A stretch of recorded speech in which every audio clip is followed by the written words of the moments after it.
O, sige. Pagbutihan mo at artista ka na.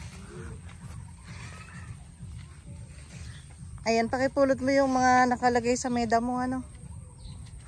Baka hindi mapulot, sayang. Kasi pwedeng pantanim lahat yan. Mga pinagtabasan, pinagtriman. Ayan, dahil etong darating na bagyo po ay posibleng tahakin ang landas patungo dito sa ating lugar. Kaya minabuti ko na po na bawasan ang mga sanga ng ating mga grafted bougainvillea para malesen yung magiging epekto sa kanila ng bagyo. Kasi pag mahaba ang mga sanga natin, malaki yung posibilidad na matanggal sa pagkakagraft.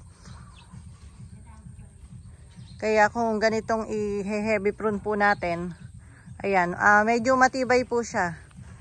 Malakas man yung hangin,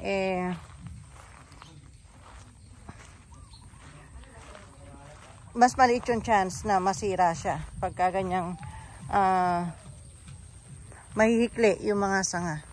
Ayan, kahapon po ng hapon ko ito tinrim hanggang dumidilim. Nandito po ako sa garden at nagtitrim.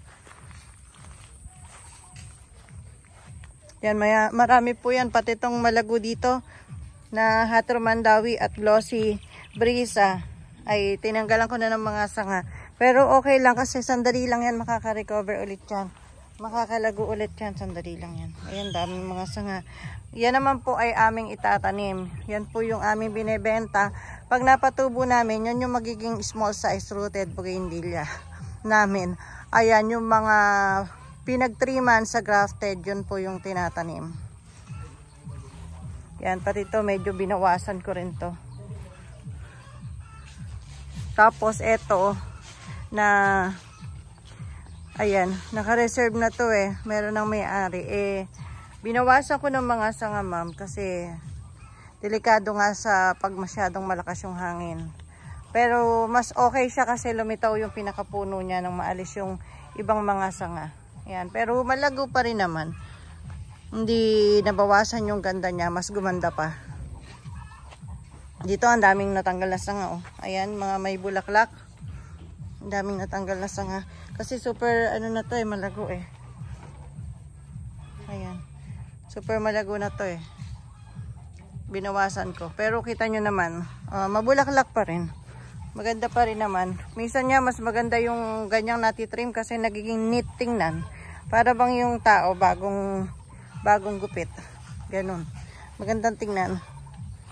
Mas malinis. Ito yung blueberry ice natin dito. Madami kong binawas na sanga kasi super laguna nito. Ayan. So, itatanim lahat ngayon yan. Mas gumanda naman Ayan, mas neat tingnan yung bagong trim. Ayan siya. Mas magandang tingnan, mas parang clean cut, ganun ba? Clean cut. Then ito rin si grafted Golden Pedro.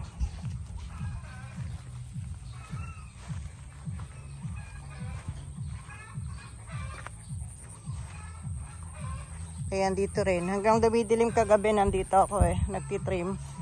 Para pagdating nila sa umaga mangunguha na lang ng mga sanga. Ayan, dami rin sanga. Ito yung heavy prune ko to kasi bago pa lang kasi itong grafted na to. Parang second trim pa lang niya.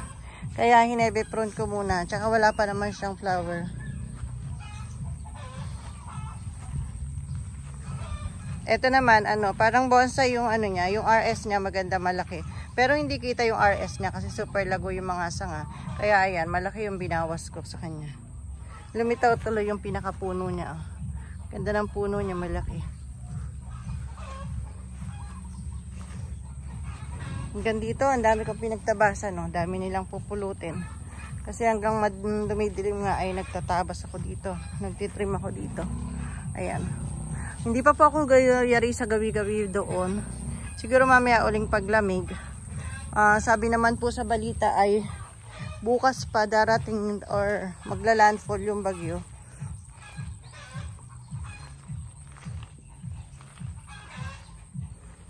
At ayan, ito marami binawas ko dito. Kasi hindi naman to pambenta, display lang to. Para mapantanim tuloy. Ayan eh. Ito maganda eh. Mga gagawin ko talaga tong mother plant, yung mga variegated Wahid Alisa. Ayan. Pinutol ko natin. Itatanim na nila. Variegated po ito na Wahid Alisa. Wala pa tayong mother plant nito. Ito pa lang. So hanggang dito. Ayan. Ang daming pupuluti. Hanggang dumidilim po kasi nagtitrim ako kahapon.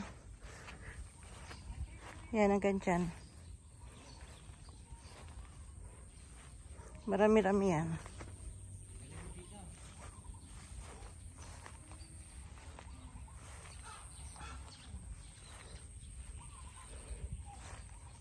Tapos tong tanglong white natin. Yan. Inalisan ko na ng mga sanga kasi sobrang malago na siya. Yan. Delikado sa hangin kasi pag masyadong malago eh. So ito pa yung mga hindi ko natitrim. Ayan. Ito sobrang malago rin itong dalawang to. Babawasan din natin ang sanga yan. Para may laban sila sa hangin. Then ito kahit tabi ng pader, kailangan mabawasan din ang sanga. Baka maunahan tayo ng hangin. Sayang naman.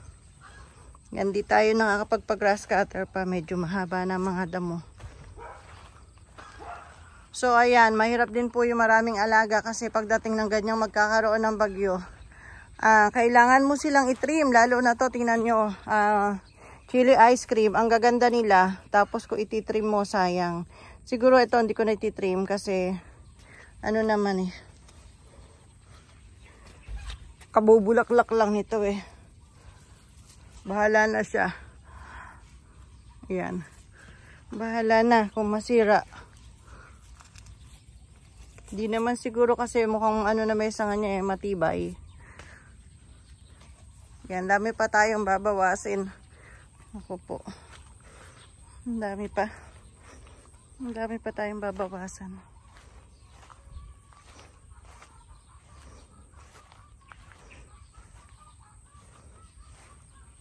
Nag-vlog tayo ng mga grafted.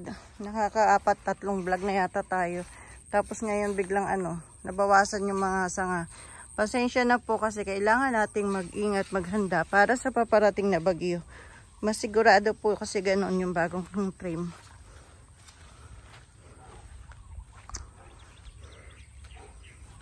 Ayan ate, sa gawido ng dami pa.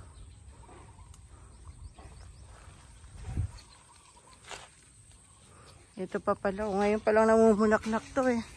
Yung mahara na light pink, sayang kung babawasan na. Yung iba tira natin, wag nating mabawasan lahat. Sayang kasi. So ayan po, ang dami nating kailangan bawasan. In preparation po sa pagdating ng bagyo. Ganyan po yung ginagawa namin dito sa garden. Kailangan po itrim bago dumating yung bagyo para mas maiwasan yung pagkasira ng mga sanga. Ayan po yung ating dahilan dyan. Before the typhoon. Tingnan po natin after ng bagyo kung anong mangyayari. Kung nakasalba ba, kung makakasalba ba itong mga bagong trim. Kung ano mangyayari doon sa mga hindi tinrim. Ayan, tingnan natin ang magiging epekto after ng bagyo. Ayan po. Sa bukid pa, hindi pa nakakapag-trim. Dami pa. Okay po, thanks for watching. Ganyan din po yung gawin nyo sa mga grafted nyo kung sobrang mahaba na isang bawasan nyo po. Kung may darating na bagyo rin or apektado rin kayo ng darating na bagyo, bawasan po yung mga sanga. Makakatulong din po sa kanila yon para hindi sila masira or maihampas ng hangin yung kanilang mga sanga na magiging dahilan ng pagkatanggal nito sa kanyang pagkakagraft. Ayan. Tsaka mas lalago po yan kapag tinitrim po na ganyan. Yan po. Thanks for watching po.